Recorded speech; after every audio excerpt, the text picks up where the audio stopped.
ba? O si Baling tumukopya mula sa nakatagong papel.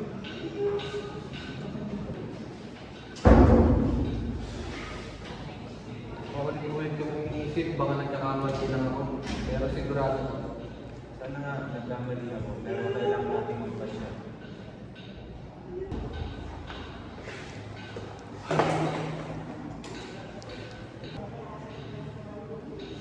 Kapag nagsumbong tayo, baka masuspende siya. Grabe yun, kaibigan natin siya. Alam ko, pero mali rin kung magsusubong tayo, nag-aaral tayo lahat.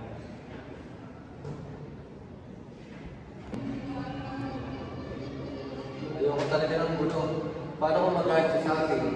Paano kung isipin ng iba na traitor tayo?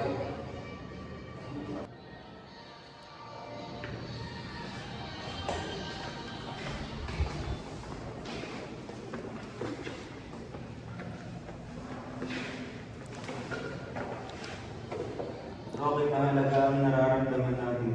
Totoo ang takot na mawala ang kaibigan, pero kailangan din natin gamitin ang isip. Ano ang makatulong para sa klase para kay Baling mismo?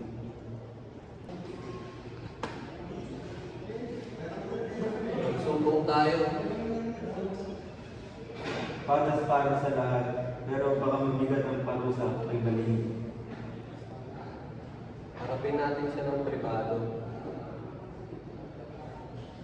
Bibigyan natin siya ng pagkakataong magpaliwanag o aminin ang ginawa niya. Manahimik tayo.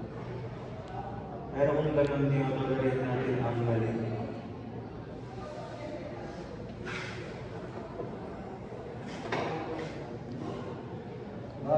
Bakit ang hirap gawin ng tama? Dahil murat ang tapang hindi tungkol sa madaling desisyon. Ito ay pagpanig sa tama kahit may pinipigil na damdamin. Sige, kung kakausapin natin si Baling, anong sasabihin natin? Sasabihin natin ang totoo kung ano ang makita natin. Maayos, kalmado, at bibigyan natin siya ng pagkakataon na siya mismo ang umami sa guro para may dignidad pa rin siya. Mas patas, mas makatwiran, at baka maramdaman niyang nagmamalasakit pa tayo.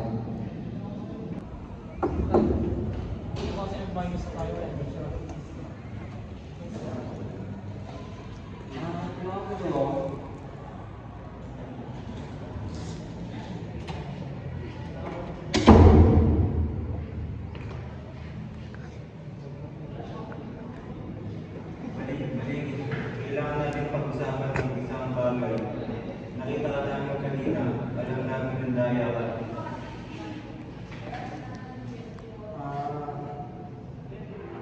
Napilitan ako, hindi ako nakapag-aaral kasi Hindi kami nandito para pagalitan ka, pero may epekto ito sa lahat. Iniisip namin mas mabuti, ikaw mismo ang magsabi sa totoo.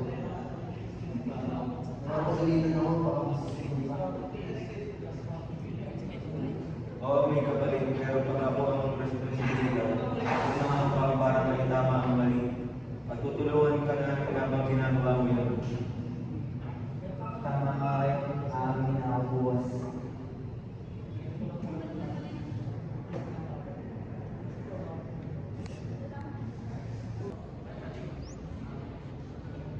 Ang bigat pala para sa ating lahat.